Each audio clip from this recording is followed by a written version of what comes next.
Fight back! Fight COVID! Act up! Fight back! Fight monkeypox! Shame! Shame! Shame! Shame! Shame! Shame! Shame! Shame! Shame! Shame! Shame! All the fuckers who say we're grooming children will blame us for this. It is only our anger. It is only our organizing that will protect us, will protect queer kids everywhere from homophobia, because that is what this is about. Which it didn't. And we now have recent FDA-approved injectable PrEP. We have a ring for women, and that is not getting to communities who need it. And Jim All's Liberal Democratic Club. Thank you to them. Thank you. Woo! Healthcare is a right. Healthcare is a right. Healthcare is a right. Healthcare is a right. Healthcare is a right. Healthcare is a right. Like we say in the chant, we protect us. And I say that because we had two allies in the state legislature who co-led a coalition. It's not making us a lot of money. Thank you.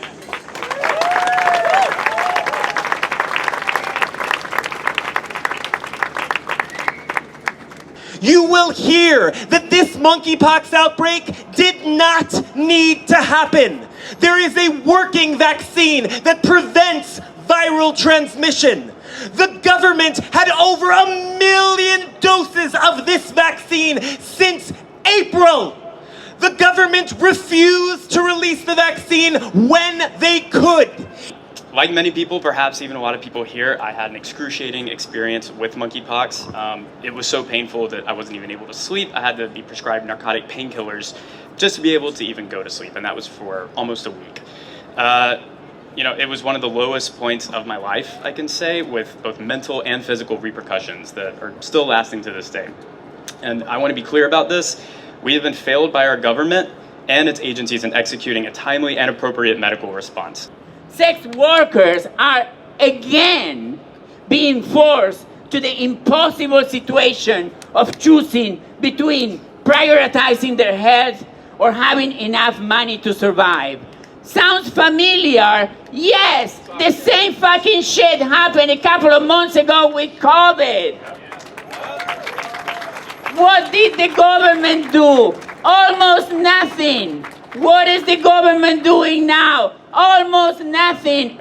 It's really important to remember that when AIDS first struck in New York, even before it was known to be a disease, the first people that died of the disease were Black and Latino people in the Bronx, in Brooklyn, and in Harlem. And they were never noticed, they were never diagnosed.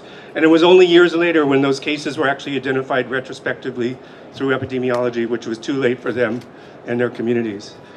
The poorly thought out preparedness strategies serve as further proof of countless proofs that equity and inclusion of queer disabled people are not the integral part of their public health emergency operation. That must change. Queer disabled people have long been oppressed and discriminated against upon a system designed for white, straight, cisgendered, and abled men. The marginalized population is the last group to be considered in a crisis. It took me 3 weeks to access the vaccine. It took me 3 weeks every day trying to access the medication. This is a sign that perhaps our governments continue not to learn its lessons. Have we not learned our lessons from the AIDS crisis, which I might add is still ongoing? Did we not learn our lesson about the structural and socio-political and cultural failings in response to the COVID-19 pandemic that has left over 1 million people dead in this country, and that's still happening? It means nothing that you allocate the vaccines if you don't get it to us and in our bodies. So we are demanding a real plan for this, and we are demanding more than the 20% of the national supply when we have the majority of cases here. We want all the vaccine that we need right here, right now. It's great that we have more vaccines coming, but we needed those months ago.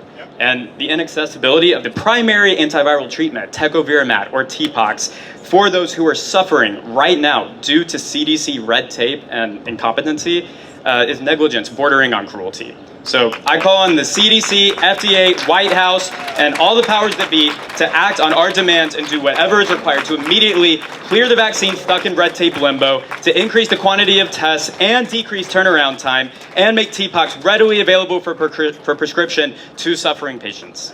It's the red tape, and you should be frightened. Because in the 80s, the same thing happened. When infections ravaged people with AIDS, rare infections, and the only treatments were at the federal government level, and we asked for them to save our lives, they said the same thing. They said, I'm sorry, there's red tape. I'm sorry, this is the way the FDA acts. But that administration was a homophobic, Republican, conservative shit administration. This administration says that they're our friends. This administration says that they care for gay people. Well, put down the rainbow flag. It doesn't mean anything, President Biden, if you don't care for our health. More testing, more vaccines, more treatment, Miss Thing. More testing, more vaccines, more treatment, Miss Thing. More testing, more vaccines, more treatment, Miss Thing. And when I say Miss Thing, I'm of course talking about the US motherfucking government, who is not showing up and showing out for us.